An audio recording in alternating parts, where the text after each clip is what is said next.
So here we are. We are back apart, unfortunately, aren't we, Chris? Oh, you're missing me. Yes, of course I Okay. am. Yeah. Oh, yeah. Whatever. Did I hesitate out loud there? Yeah. The hesitation said everything. But yes, we're back for another episode, and we've got some exciting news, haven't we, which we're going to come on to in a second. Have. Oh, yeah. Can't Um, wait.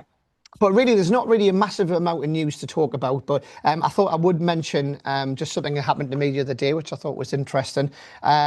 So it's the day we're filming this now is the end or the start of the kids' summer holidays, the 6 weeks holidays. So the last 2 weeks I've been doing a lot of kids shows in schools and things. I've been doing graduations, I've been doing primary schools, and then I had a nursery ring me up. So this nursery rang me up. And it's actually the nursery that Sebastian, my son, who's now 9 years old, he used to go at this nursery. And I've done them a couple of times, but I haven't done the nursery. I've done out of school clubs because they do an out of school club as well where I used to go.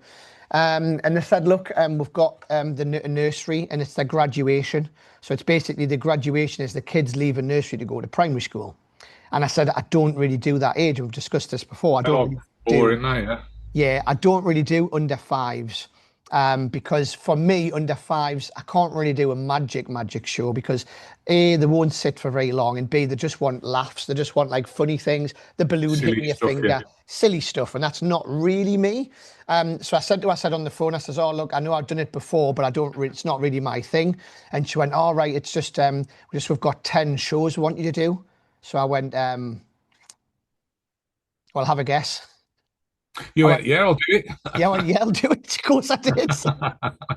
I said, well, I run a magic shop, so I've got a few things I can put a show together. Yeah, of course I can do that. Yeah, that's totally my sort of thing.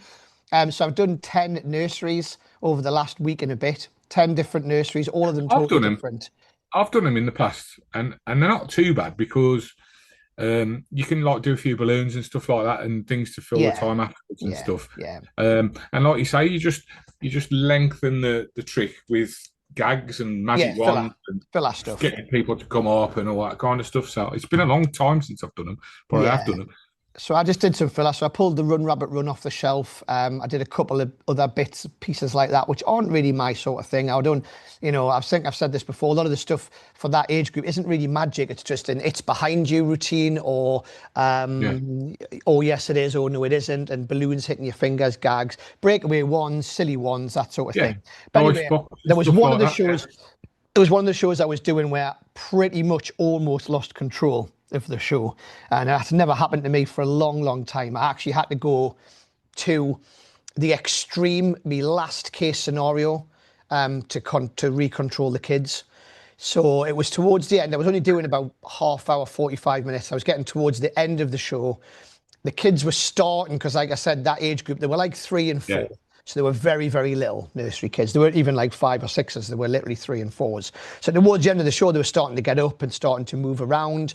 And I was doing me Rocky Raccoon act and they started getting up. Now I put a rope down on the front, on the ground. And at the start of the show, I say it's a magic rope. You don't cross the rope. If you cross the rope, I'll have to stop the show. The magic might not work, blah, blah, blah. So through the show, they were starting to get up, cross the rope, trying to grab stuff, as that age do. But it got to the point where they started getting up and now they're playing with the rope. They were playing tug of war with the rope during the show. And also there's a lot of parents there as well because it was graduation. So there's a lot of adults as well, probably about Yeah. 20 to 30 adults and probably about 20 kids maybe. And the kids now were starting to pull the rope. I had music going because I was in the middle of doing my Rocky routine on the stage bit. I'm trying to pull the rope off them. They think it's a game now. So I'm now playing this tug of war game with the kids.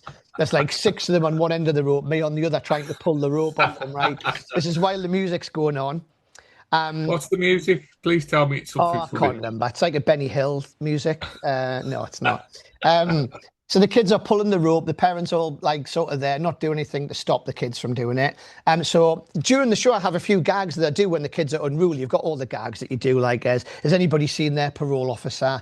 How come his mic's louder than mine? Another one, when a kid comes up, I'd say just ignore him, like his parents are. Is another one that I sometimes use.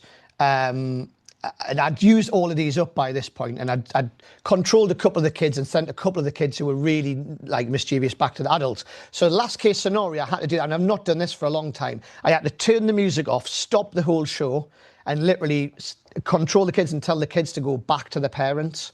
Every single kid, so they couldn't sit at the front. Says, we're going to have to stop the show, blah, blah, blah. You're going to have to go back to your parents. Got the rope back, calmed them all down, went back to the parents, and then I restarted the show with the music. Because at this point, I'm about to bring out the animatronic box, and I can't have the kids coming up, grabbing the box and trying to pull the box off the table and trying to grab the animal out of the box, because it's worth a lot of money. So I've never, ever had that happen, I reckon, for a good 20, maybe longer years, where I've had to physically just go, this is like the end game now, end game. Stop the show, turn the music off, stop all the show, and literally take the kids one at a time back to all their parents. And the parents keep a hold of them until the end of the show. And then the last bit of the show is only about, I don't know, 5, 6, 7 minutes or something like that. But yeah, I would love to see somebody have that on film and me pulling the rope with the kids, like, and having to take a walk. And the kids just thinking it was a game. So there you go. So, you know, even if you've been doing magic for a long time, you can still lose control. When stuff like that happens, it's funny. I mean, I don't think I've talked about this before, but when I used to do kid shows, I think I've told you about it, but I don't think we've talked about it on camera before. But I used to do a show as like it was like a family. How to describe it? It was like a small zoo. Right, it's basically it's a college, but it's where people used to go to learn to be a zookeeper. Yeah, okay. Yeah. We've got one up in Newcastle. Yeah, I know. Yeah. So I was doing a show there, and they had a mascot called Roddy the Lion. Right. I know I've told you this before, but I was doing this birthday party for the woman who worked there, and her husband was dressed up as Roddy the Lion, and she says, "We want Roddy the Lion to come out." So, like, we're just playing past the parcel or something, and all of a sudden he comes in dressed as this like 6-foot lion. Why they think that's a good idea for kids, I don't know. And then all of a sudden, like about 20 5-year-old boys got up, ran over to Roddy the Lion and started punching him in the bollocks. Right, and he dropped down to his knees like this. And on the mic, I'm going, now, leave Roddy alone. Now, Roddy, right. And this bloke's doubled over, waving at the kids as he's limping out of the place. It was hilarious. There's music playing, and they're all pobbling him, like absolutely absolute. But they all hit him in the nuts, like every single time. Oh, it was so funny. But like you say, once they go kids like that, that's it. It's game over. Yeah, for me, that's one of the reasons I don't tend to do nurseries. But if you do a nursery, normally the kids sit very quietly because there's no parents there, and the kids will sit very quiet with the teachers. But this was a different situation. There was probably 30, 40 adults there all watching the kids. The kids were sitting at the front, and it was when they're like 3 and 4, they're very difficult for them to not get up and wander around. You know, once one gets up, that's the trouble, isn't it? Once one gets up and goes. Yeah. Once one gets up, knackered. But there we go. I thought I'd share that little story. But there you go. So anyway, let's get on with the news, and we've got exciting news. Do you want to tell them what it is? We've got a new release coming, and we've done a trailer. And should we show the trailer first? Then well, it's not the full trailer, is it? What we're going to show here? It's a little bit of a sneaky trailer. It's a teaser trailer, but you'll get the idea of what it is and what it does and everything else. So should we play the most important thing is you'll see the reactions that you get from it as well. Yeah. So should we play that now, and then we'll discuss what it is? Yeah. Let's play it now.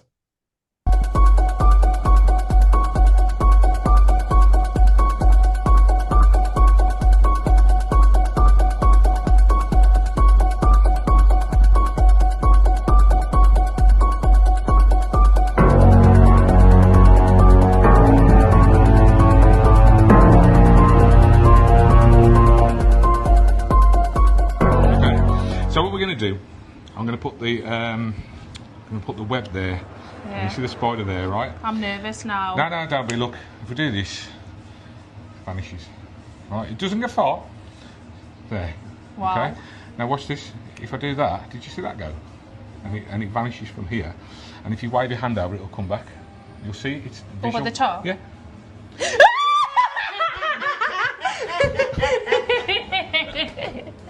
That is crazy.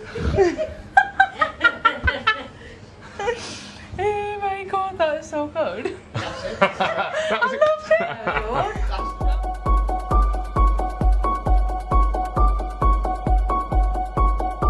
So there we go. There's the trailer. And I think probably most people watching this, or most magicians who've been around the block, probably understand what that is. what the gimmick is and what the what the trick is, and the two things that you've managed to combine together to make it what it is. And it's I've had this idea now for a few years, and up until now we've not been able to get them made, and then you've found a supplier to get them made and stuff. And the amount I've shown it to a few people already, and I'm talking about like well-known people in the business, and they've all gone, "Oh, what a great idea! I can't believe, this hasn't been done before." But it hasn't. So this is what it looks like. And for those people who are familiar with melt, when you take the card away, it stays behind. Yeah. Okay. I think as soon as people see this, by the way, they're going to say exactly what you just said. They're going to go, "Oh, man. Why didn't I think of that?" Exactly. It's so obvious, isn't it? Yeah, I mean, I can't believe it's not been done before. But so there's a couple of reasons that I really like this. And I used to use Boris the Spider a lot. The phone app thing. The mobile phone. And the mobile phone, on more than one occasion, when they sort of screaming and did this, my mobile phone went flying across the room. At least twice. Once was at a really nice wedding at a castle somewhere. And this, what I mean, don't get me wrong, great reaction. She squealed. But the other thing is, because people squeal with that when the spider starts crawling across their hand because it looks real. Yeah. Right. Whereas with this, in the trailer there, that girl, I said to her before we started, "Do you like spiders?" And she went, "No." And I said, "Well, it's not a real spider." And I showed her the thing, and she was like, "Oh, that's all right then." And she was okay with that, but she still screamed at the end. Yeah. And then burst out laughing. Yeah, it lulls them in, it kind of lulls them into a false sense of security a little bit, doesn't it? I mean, we thought it'd get a good reaction, didn't we? When we sort of got the prototype through and everything. We know it does. But the reactions that it got when we were sort of filming, I mean, this was like people at work and people in the gym and stuff like that, and they just loved it, didn't they? Oh, there you go. This is the prototype. So it's going to come with a handful of spiders. Yes, because you will lose them. Because you will lose them. People will go and they'll chuck it on the floor. So it is going to come with a handful of spiders and a couple of different options on the routing as well. But I mean, the basic routine is so simple. Literally, my Sebastian, who's 10 years old now, I said 9 before, but he's just had his 10th birthday. Even he can do this trick. He's done it a couple of times. Has he? Yeah. He's done it on his friends, on my neighbours, actually, and he can do it. So that's how easy the trick is to do. It is. If you do the basic routine that comes with it, it's you can't get an easier. Yeah, I mean, the other version of this was the web that Murphy's Magic produced now. Yeah. And with that, I mean, it's like 4 cards, there's Elmsley counts going on, all this kind of stuff, which is, it's just it becomes or it can become like another card trick, or it's more cards to carry around and stuff. So this is all, it's like really self-contained, and it's dead easy to do. Even like you said, like just a beginner can do it. So I'm really excited to get it out there. It's a great trick, super simple to do. I don't know what else to say about it. Would I buy? It's still a few weeks away from being. No, it's still a few weeks away from being ready. Yeah. But anyway, we thought we'd just sort of share what it is, so people can get an idea of what it is. It's just like, I don't know, it's a great idea. I wish I'd thought of it. Let us know what you think down in the comments. And it'll come ready to go, and it's easy to carry as well. Packs very small, plays big. Fantastic. So there we go. So shall we move on? I think it's time we went to the old school, isn't it? Let's go back to the old school.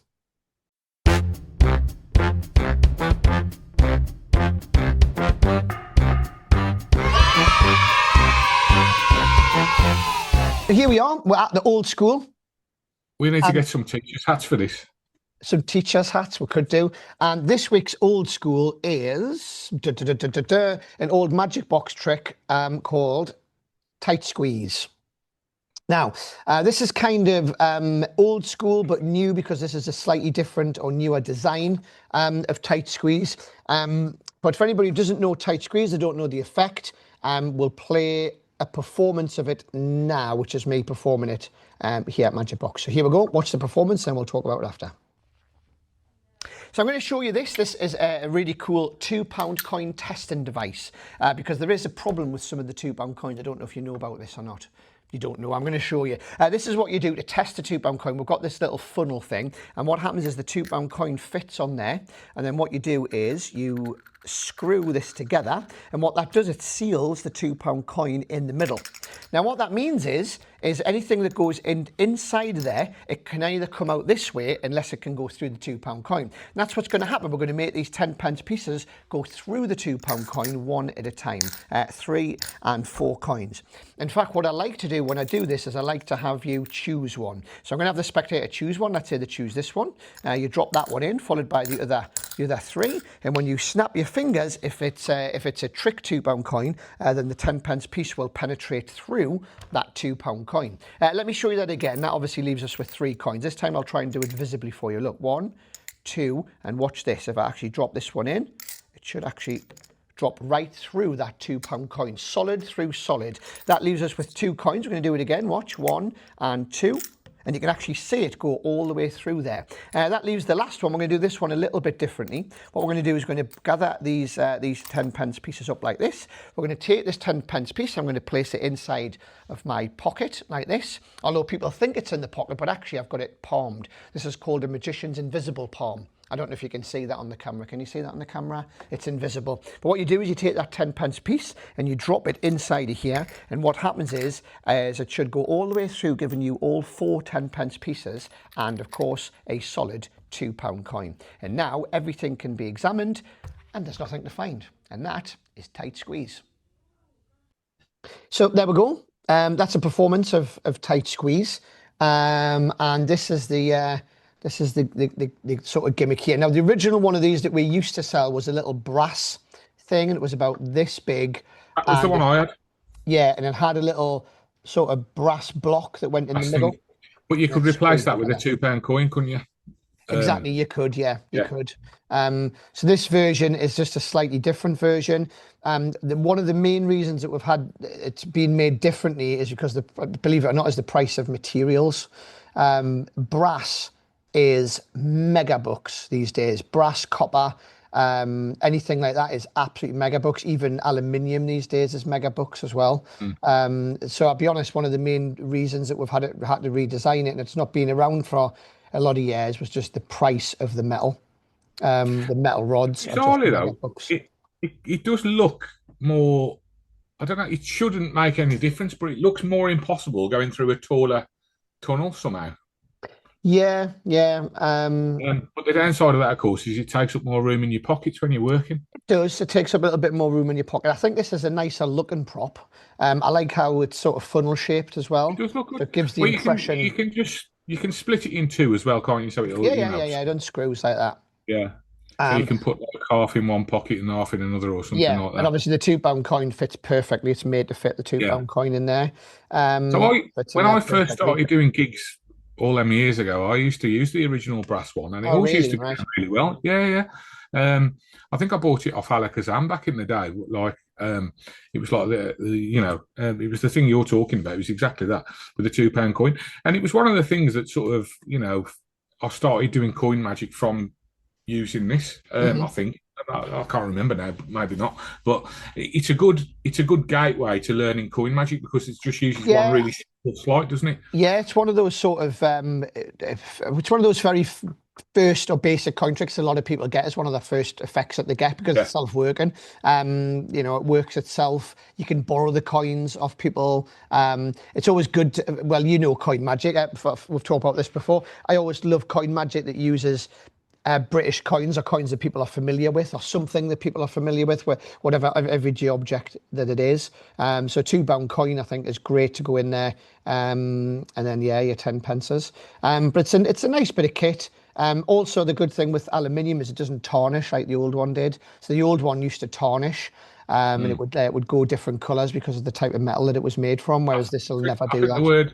I think the word you're looking for is patina. Patina, right. Tarnish is the word I'll use. Patina. Yeah, all right, patina. Patina makes it sound like, desirable, but it's the same thing, yeah. But yeah, I mean, this goes back a long time. It's based on, there's other effects out there which generally have two, and you make one go from one side to the other. There's a little top hat one, I think, that somebody put out years ago, a little plastic thing, which comes in a lot of the Magic sets these days. This just feels a bit more premium, a bit more sort of quality, you know. It basically comes with everything you need. You just need to supply your own coins, comes with video instructions and everything. And that's priced at £20. Good price. Good so price, yeah, isn't it's it? a good self-working thing. This will last you forever. You know, it'll last forever. It's never going to break. You're never going to have to replace it. You know, it's solid. So there we go. I don't really know what else to say about it, really. It's a good little trick. I've done it for a long time. I've used it, like I said, I've used it in gigs in the old times. I haven't played around with it much recently, although I had a quick look at it the last time I was up at the shop. But yeah, no, it's a great effect, and it's a good gateway to get you into more coin magic. Yeah, it's one of those tricks that we dem and used to dem loads in the shop. Pretty much every customer come in, this would get demmed on. Yeah, it would get demmed all the time because it was that easy. So there we go. That's old school. If it's something you haven't seen, there you go. Something we've introduced you to. So we shall move on now to, well, it's going to be over to you, but it's not over to us, is it? And bizarrely, I'm going to be back in the studio for this one. What? How's that work? I know. It's like teleportation. It's like the magic of TV. Magic. So the person, we've got a little bit of a sort of guest person on, haven't we? And this person's been doing magic for a long time, hasn't he? Oh, longer than I've been. While I was wearing short trousers, he was probably going out doing gigs. Well, you know. So the person we're talking about is, of course, Mike Donoghue. Now, Mike Donoghue is a northeast magician who lives across in Durham. And through the years, he's done all different types of magic, from kids magic, close-up magic, stage stuff, family stuff. He's been there, done it all. Sadly, or unfortunately, Mike did suffer with throat cancer a few years ago. But he's still out performing, and you know what? He's still sometimes his speech isn't as good as what he wants it to be. And he asked me to apologise in advance, not that you need to apologise, just in case anybody can't understand what he's saying. But I think you will. I think it's pretty straightforward. That's more his accent than his voice, to be honest. He is. I mean, he has got a bit of a Mackham sort of Sunderland twinge, which unfortunately, but apart from that, he's a good lad. We don't like. But one thing I'll say about Mike is, before we show the interview, is he's just as enthusiastic now about magic and new products as he ever was. Now, a lot of people, including me, and I'll include myself in this, is as you get older and as you do magic professionally, you do lose your passion a little bit. You don't tend to buy as many new tricks as you once did, and I'm sure any professional watching it will agree. You've got your set, haven't you? You've got your set of stuff that you do, and it's difficult for you to take something out to put something new in. Mike does this every week. Every week, he'll be on the phone asking what's new, and he'll come into the shop and he'll be looking at the new stuff, and he'd generally buy it and take it away, and he puts it into his set. And he's been doing magic, 30, 40, 50, I don't know how many years, and he's still that enthusiastic about it. So anyway, so here we go. Over to him. Over to him.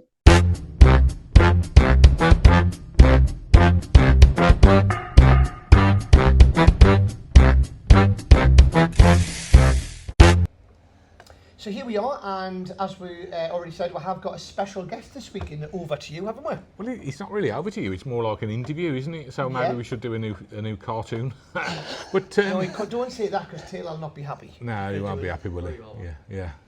No, nobody gave Taylor a speaking part. Oh, I have. Yeah. Wow. So this is our mystery guest. It's Mike Donoghue, everybody. Hey, hello, Michael. And it's great to have you in the studio. Thanks for joining us. Good to be here, meeting two friends. What? Meeting two old friends. Excuse my old friends. I'm not old. Yeah, you are. I'm the not as old as me. Retired. Nah, it's not your voice that's the problem, mate. It's your accent that I'm struggling with. And I know I can talk with an accent like this. So we thought it'd be nice. We've been asked a few questions lately. They've got us really chatting. And one of the questions, we'll throw them at least two or maybe three at you. Yeah.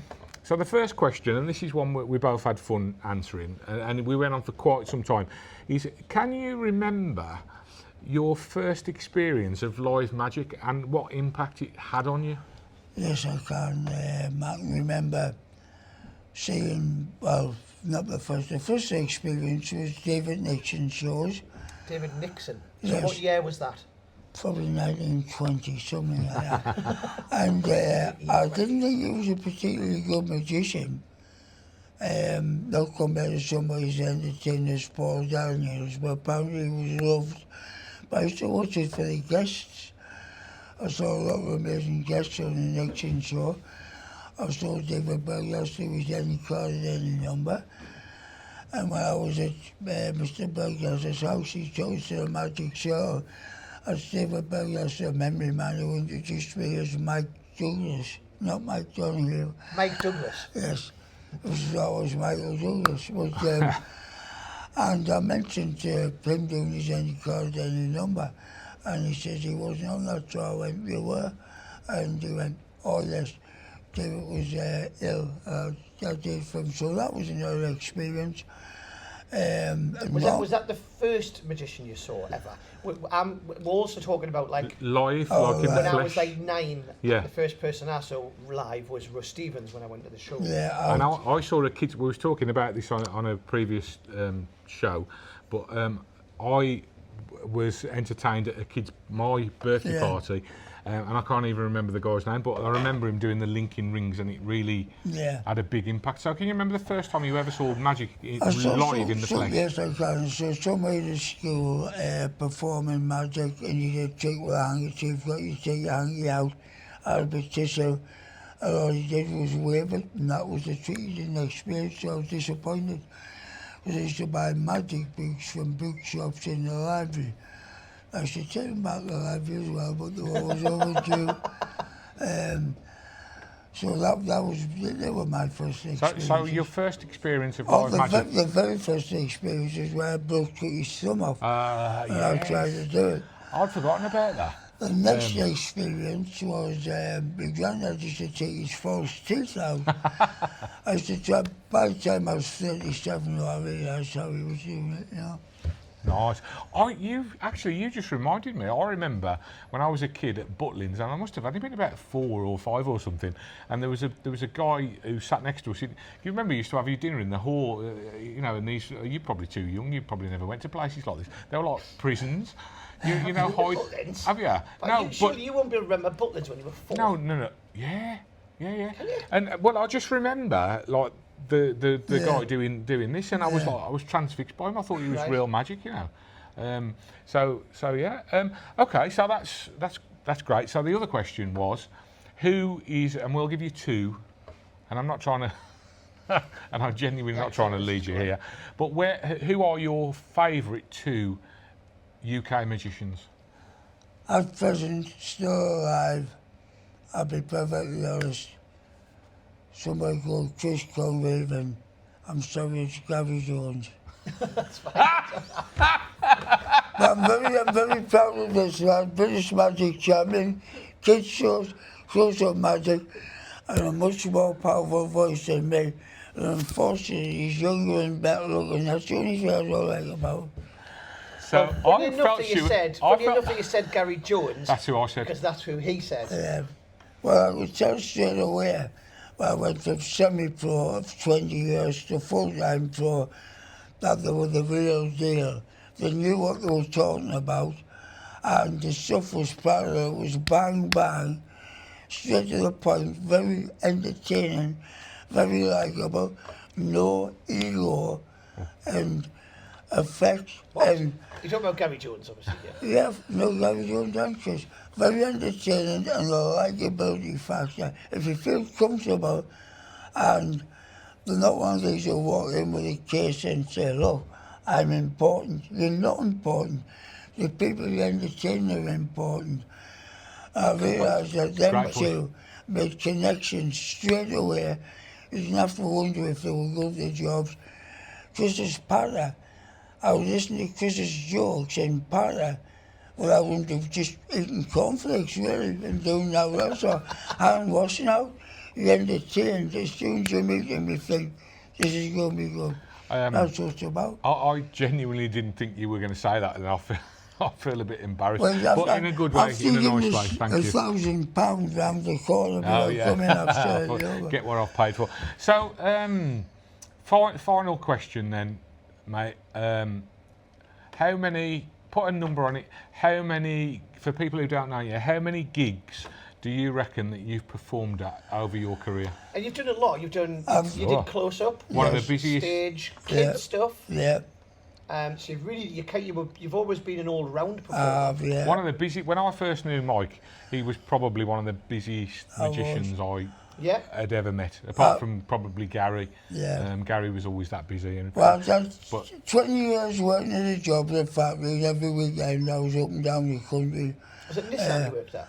I worked at Johnson Controls, they supplied stuff to Nissan. Yeah. So I was very busy doing that. I also took watches. I took over 4,000 watches because I used to put me down in the watches and ties. Both contents would take over. So 4,000 watches?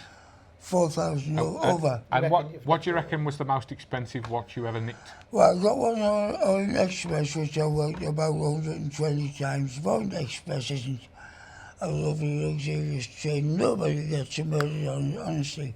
And it's the hardest job you can do.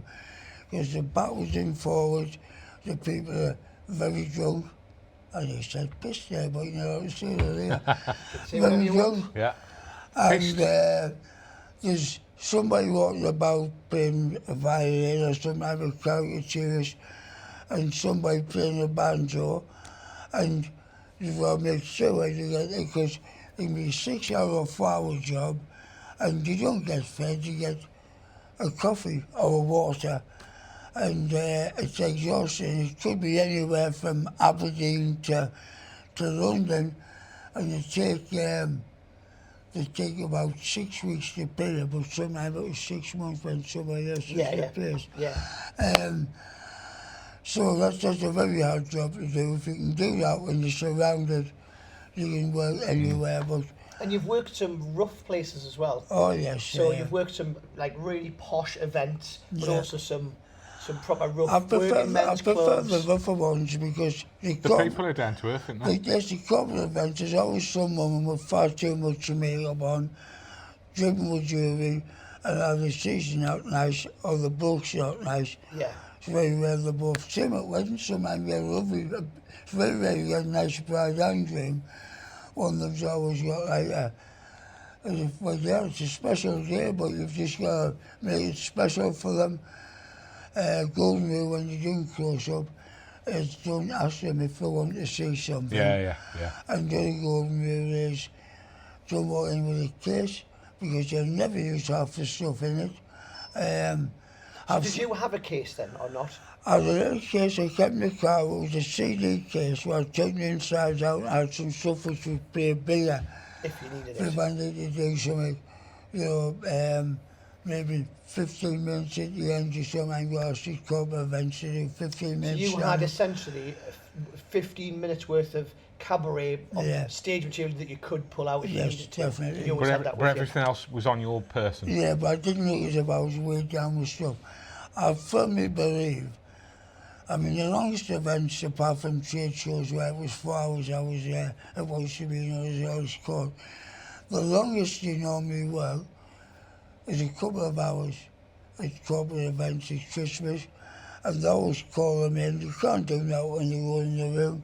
They go get the tents at the tables. So some bloke comes in with a microphone, then you're not needed, and plays this two stupid heads or tails, which takes over to the stage. It is Heads or tails. Yeah. That game. And how many times I've seen that over the years? It's unbelievable. Heads or tails at the start of the night. After you've done the drinks reception, you go in and play the heads or tails. John, you stand there doing nout. John Morton's got a great. I think it was John. Has got a great idea for that. I'm sure it was John. Where if you say to the booker that you'll run the game for him, you can actually fix it so the person that you want to win wins, which is an interesting idea, isn't it? You know, if you want to award like a certain person with a big prize or whatever, you can. You know the whole thing about just feeling the coin as it lands. You can feel it, you know, and you can look where they've got their hands, and you just like flip you know, it, turn it, and just flip it or turn it so you make the person win. Well, I think that's everything, isn't it? So, what was the last piece of advice you were going to share then? All I was going to say is a lot of experience. It's 20 years as a semi-pro, working most weekends, and very busy for, well, doing between 250 to 300 events genuinely, not magician's part, but genuinely for about 15, 16 years. Few residencies lasting 6 to 8 months, but I had a residency where I had a show every single week. I would pick a Friday, Saturday, Sunday, or not turn up. You know, because obviously the residencies are residency price, and every single Christmas year. So I had 53 events before doing anything. Yeah. So you had 53 events from your regular before you'd even took any bookings. Yeah. And you get, and well, the other bit of advice actually which comes from that is when you're doing your regular, your restaurant work, that's where you get your bookings from. It is, definitely, because you get the chance to see you, so you don't have to ask any questions. And that's where the bookings tend to come from. And I've got a few TV things as well. So you actually, it goes on to a different thing, you actually did at the same time as me, you and Paul Linton used to do the Post House. Do you remember back in the day that was another regular? Yes, that was very in the early days. That was like back in the sort of late 90s, early 2000s. It was when you just get out of nappies, I think. It's very true. He's still in them, Mike. And I know I was going into the Post House and you might have been in the week before or you might have been in the week after. So we did sort of the similar sort of stuff. And you did the Italian restaurant as well, didn't you? I did, yeah. It's interesting the feedback you get off other people for other magicians when you do a regular gig. Yeah. I remember I had one of my residencies back in the day was a Frankie and Benny's. Remember Frankie and Benny's? Yeah. The Italian themed restaurant. Well. And I was doing one of them one week, and there was a load of teenage lads in there. And at that time, one of my regular tricks was a bill switch, using a thumb tip. And I used to, so I did the bill switch. I borrowed a note off like one of the parents or one of the kids, can't remember. But there was about 4 or 5 teenage lads in this group, and I borrowed a note, turned it into a 50, and then I used to turn it back and then say thanks very much, and then put their $5 in my pocket, and that's when I cleaned up and bring it out, hand it, gag. And the guy said, "Oh, that was amazing. Not like that bloke who did it last week with the plastic thumb." So I'd done exactly the same trick. But Yeah. I love the Greg Wilson version of it where you change it about 6 times. Yes. And after you change Is it it 100, 500 or something like that it was called, I think. Not where you flip them and change them, just with a thumb tip with a special note. I think this was called Foreign Affair. Yes, it was. That was it, yeah. And it was a misprinted note, can I say that? Yeah, it was. You could cheat, like you said, yeah. It was good. Now normal people will be watching this. True. In fact, there'd be non-normal people watching this, never mind. Just weirdo magicians. Well, I think that's it for Over to You this week. So, Mike, thanks so much for joining us, mate. Thanks for inviting us. It's lovely to see you, Thank my you very friend. much for coming in. I apologise to any viewers, since the cancer, my voice is deteriorated, the strength and everything, so I apologise. Just before you go, you still perform? Apologise for your accent. I will still perform, but just I would go back to my residency any time, but I went on last Christmas I did taking a bit of time off from it, and I realised it wasn't just rushed, the hands don't work the same, and the speech, I cannot put weight on after a cancer, You're still very, very enthusiastic about magic. Oh, I still love Your it. enthusiasm is never, sometimes when you become pro, you don't, you're not as interested in the new stuff as much. Yeah. You're ringing me up every week going, right, what do you think of this? What do you think of that? It's been my friend for years. We forgot one more thing. While I was recovering from my cancer, I did a little bit time working at a magic shop. I can't remember what it was. It was a good one though, wasn't it? That magic shop you worked in for a while. I can't for what it was. And if you've got his tight in case I steal anything from the shop, that's terrible. I've known him since I was a kid, seen him grow up to be British magic champion. Thank you very much. Appreciate that. Thanks, Mike. And thank you for your time. So let's move on. Move on. Where are we moving on to? Review time? Let's move on to reviews.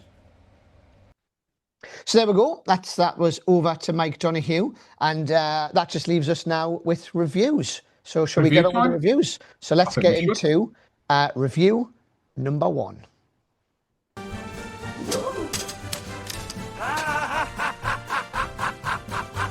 Review number 1, and this is an exciting one because it's something that we both saw at Blackpool.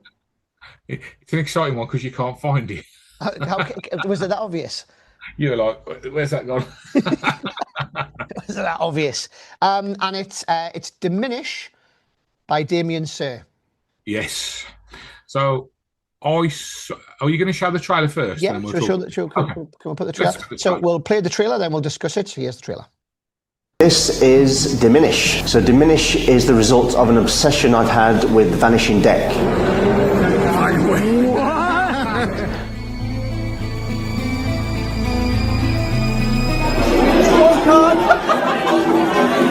There's no elastics, there's no glue, there's nothing to break. Ooh. It's so good. It looks amazing. It's super easy. The gimmick is ingenious. A, it completely sold out of Blackpool. B, it's gone viral and you can't figure it out from watching the video. And C, seeing it in the real world, in the trenches, people scream when they see it. Vanish. What the hell?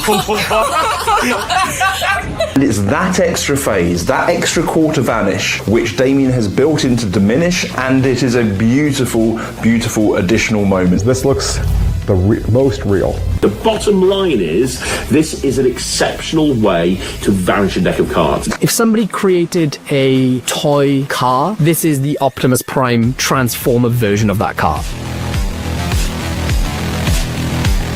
So we've got a deck of cards. Take one for you. One for you.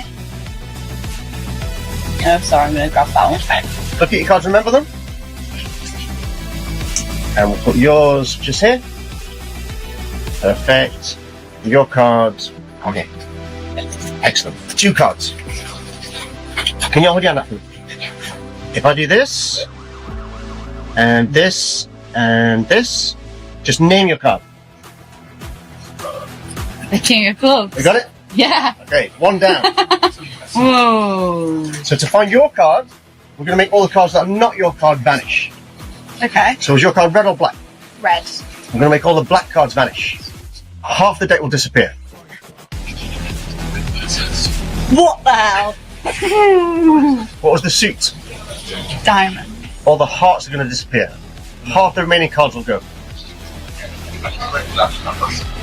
And what was the value? 5. We're going to make the ace, 2, 3, 4, 5, 6, 7, 8, 9, 10, jack, queen, king vanish, leaving just 1 card. Whoa! Oh my god. Thanks a lot. You don't even have your sleeves down. Diminish has taken a long time to develop, but I couldn't be happier with the result. It'll disappear. You need just 1 card. I really hope that you enjoy performing this as much as I do. My name's Damien, and this is Diminish.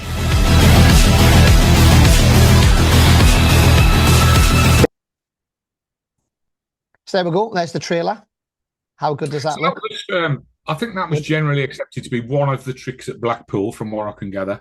Yeah. And I saw Damien do this in the pub on the Wednesday night, I think, before the convention started. He showed it me because we'd done a gig together in December last year, Christmas time. Right. He was telling me about it, but he hadn't got it with him. I think he'd forgot to pick it up on his way out. So he was telling me about it, and then I saw it in the pub, and it's such a great visual piece of magic. It's fantastic, and when you watch Damien do it there, he's just like, he's so good. I mean, you've got to be aware of your angles, but he's got that nailed on. You know, it was so good. It's a perfect strolling trick, really. So I already do 2 deck vanishes, and one of the deck vanishes that I do is Paul Litton's deck vanish, but I haven't yet because we're actually sold out of these, so I couldn't actually physically take it away to do it, but I am today. I'm going to take one with us. I'm going to do his deck vanish but add this to it. So his deck vanishes to get rid of the rest of the pack is a really good little thing which I teach in my lecture, to get rid of the pack, and I'm going to add that gimmick onto it. So I vanished the pack. I've got the 1 card, which, by the way, I've got rid of the deck ages ago, and now I'm going to add that gimmick onto it so that I can do the vanish slower rather than how I normally do it. Is I take the deck and vanish it. There's only 1 card left. So I'm adding this that's to it. I've never seen a deck vanish where it goes a little bit at a time Slowly, slowly. Yeah. Which is what he's brought to the table here, and it's such a visual thing, you know. And is he in it, the way he performs?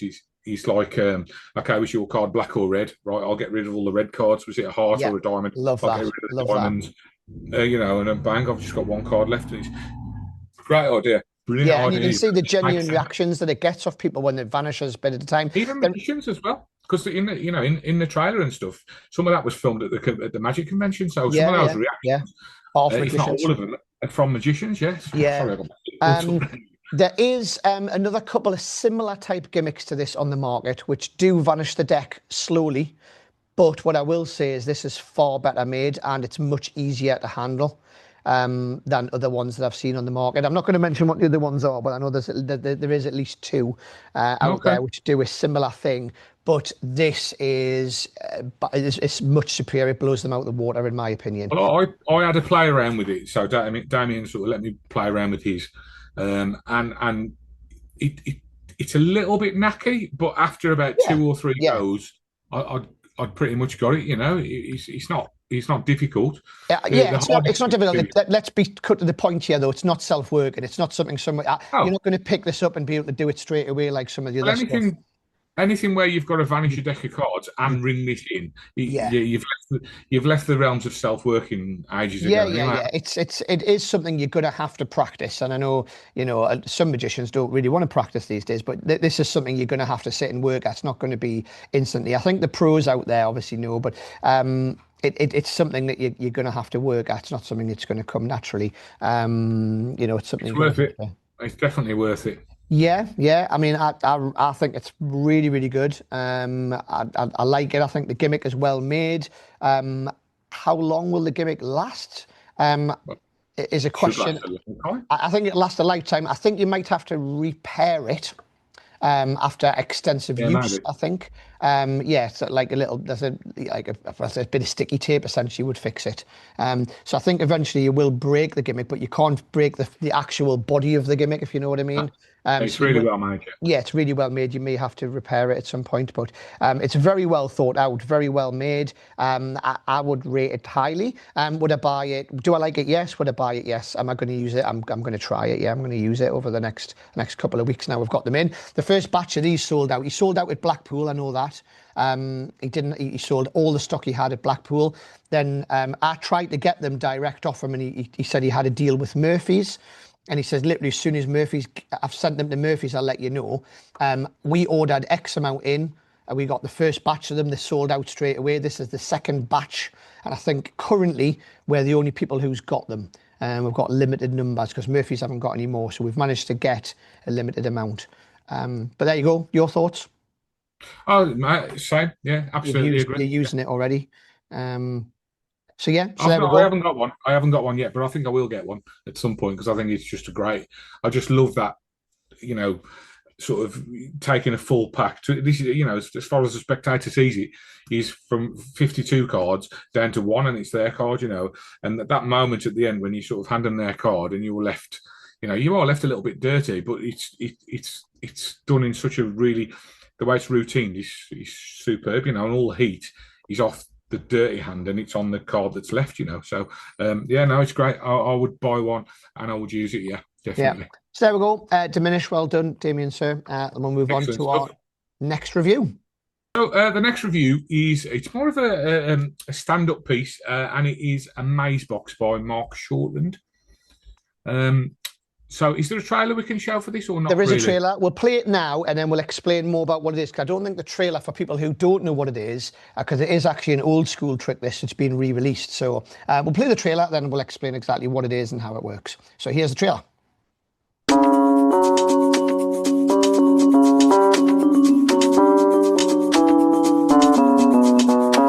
This is the Magicbox Craft, which is not only built with sturdier material than previous models, but is clearly the most innocent looking yet.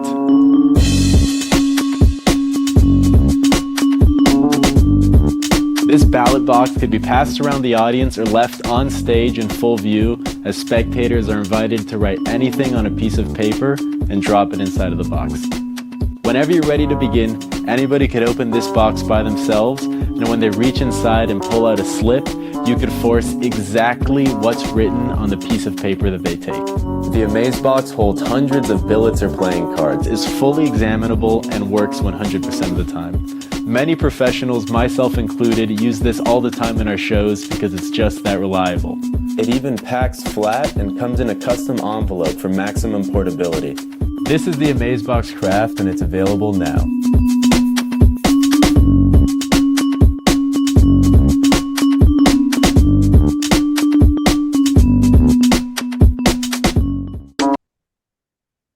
So there we go. There's the trailer. Like I said, it doesn't really, I mean, it shows you what it does, but it doesn't really explain it in massive detail about what it is. So cutting to the chase, this is a switch box. The thing that's so good about this prop is, and I didn't realise this until I watched Mark lecture, is how many different things you can use it for. So he uses it in his show and in his lectures to... he gets people to write something down during the show and put it in the box, or you can do it at the start of your show, you know, saying, please write down something. Which is how a lot of people use it, isn't it, these days? Yeah. So you know, everybody genuinely writes something down and it genuinely goes into the box. But when you open it up, and it just looks so fair, when you open it up and somebody else can reach in and take them out, you can force an item. Yeah. And it's that. Well, and also, by the way, what we might have missed out there is the spectator can open the box. You don't have to touch the box. You don't have to touch the box at any point. You can put the box at the front of the stage, throughout the show, people put bits of paper in it. You never go near it. Another spectator opens it, reaches in, takes one out, and it's forced. Yeah. So it switches them as they open the box. Yes. Invisibly. So it's incredibly clever. It's like incredibly clever. You can't get any more self-working, can you? You never touch it. No, it's brilliant. I mean, it was, and I haven't seen the instructions for the product, but I can only go by what Mark covered in his lecture, and he's got so many different good ideas for it. But it's one of those things, you know, if you're out there performing at shows, then you're going to have 1,000 ideas for it, you know, the minute you open the box, you know. So let's be honest, most magicians out there, if they've been around for a while, will know what this product is. They will have seen it already because it was out 5 years ago, I think, originally. Maybe longer, yeah. Maybe longer. And most magicians bought one and used it and probably still do. I've used it. I've used it for the juniors. I've used it in the odd stage show. I've used it as a compere. But it starts to get a little bit shabby. They are made out of cardboard, but that's the beauty of it. It looks like it looks like a cardboard box. If it was metal or wood or perspex, there's some other lovely switch boxes out there, but the perspex. This looks like a cardboard box with a slot on the top. It looks innocent. It packs flat, so you can pack it flat, so it's easy to carry around. Not that I ever did. Once I've made it up, I'll leave it made up. But most magicians, and if you've been to a stage show at some point, the chances are you've probably seen somebody use this, because that's how popular it was back then. I mean, the thing is, it's so disarming, you know, and you can use it for so many things. And like you said, the fact that it's made out of cardboard, and it doesn't look like a magician's prop and all the rest of it, you know. And also, it's a plain white. I think it comes in white or black. Am I right? It just comes in one colour now, which is craft, which is the brown one, which you saw on the trailer. Oh, okay. It's like a brown cardboard box. So the thing about that, of course, is you can then put stickers or whatever you want on there to dress it, to fit around your routine or around your show or around the venue that you're performing at or whatever. Or it can just look like a plain brown box, which is what it is. But yeah, I mean, it's a genius thing, and like, it's one of those things that I would put it in the same league as Double Cross. You know, on another show we said if you could invent one trick, what would it be? That is probably in the same category because it's one of those tricks I know so many professionals, TV magicians use it. Everybody uses that box, and because it's been unavailable for so long, eventually Vanishing Ink and Theory 11 have brought it back out again. And it's great. Like it's great that it's back out again. So if you haven't seen it, what a great prop it is. I agree. Yeah, couldn't agree more. If I mean, I don't do much stand-up stuff at the moment, but if I did, that would be one of the first things I bought. I keep saying I'm going to start doing a bit more and start, you know, and I just haven't done it. But so the last time. The last time we used it was last year in the South Tyneside International Magic Convention, Family Extravaganza, and it was the juniors. So I had the juniors, and bearing in mind I've got juniors who are 7 and 8, all the way up to 17, 18-year-old, and we had them all on stage. And at the start of the show, the whole act was, I'll just quickly tell you, the whole act was a holiday act. It was the kids were going to take the audience on an imaginary holiday, and at the start of the act we had a thing on TV: if you've been on holiday in the last 12 months, come to the front, write it on a piece of paper and place it inside the box. So you had all people, this was pre-showed, before the show had started, people were coming down to the front of the stage, writing down where they went on holiday, folding it up and putting it in the box on the stage. What convention was this? South Tyneside International Magic Festival, or STIMF for short. And then the one I'm not going to be at. Right, okay, I knew you were going to mention that. I knew you were going to bring that up again. You are, man, you are. And then during the show, obviously, all the different holidays went in there. We opened it up and they took it out, and somebody read, what is it? It's Egypt. And it was obviously, that was the force. That was one of the forces that we used in the act. And it was great. Fooled everybody. Great trick. I don't really know what else to say about it. Do I like it? Obviously. Have I bought it? Obviously. Do I use it? Yes. And I'm still using it now. Brilliant prop. Highly recommended. Don't know what else to say. Agree. Couldn't agree more. To say. Fantastic. So there we go. That's the end of the reviews. So let's wrap it up. That's it. That's another week gone. But I mean, this year's flashing past, isn't it, mate? It is. I don't even know what number episode this is, but and you know what? We're in the 20s now. And we're in the 20s. Yeah. Oh, this is 20, Taylor reckons. This is number 20. We should have had some party poppers. It was we've done that many episodes. I have to say to Taylor and you, I go, have we reviewed this yet? And then you go, yes, we've done that, man. And I'm like, oh, right, okay. What about this? So we'll talk about this. And yes. I wanted to review some stuff, and then you were like, no, I did that with Martin Duffy when you weren't here. Like, what the hell? Good. But you're off soon, aren't you? Are you going to Israel soon? Yeah, I'm going to Israel next Sunday. But next I haven't Sunday. told many people about that, so thanks. Sorry. Right. Well, I just wanted to mention it. I was just going to say, if you don't come back, can I have your lecture notes? And also, any other, if copies of stuff that you've got, can I have them? Can you leave them in your will to me?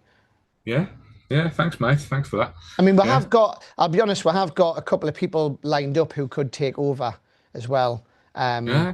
Take over your role on the show. Frankly, I'm Martin. You're joking. Not having Martin back. I'm more scared when I go to Sunderland than I am going to there. To be fair.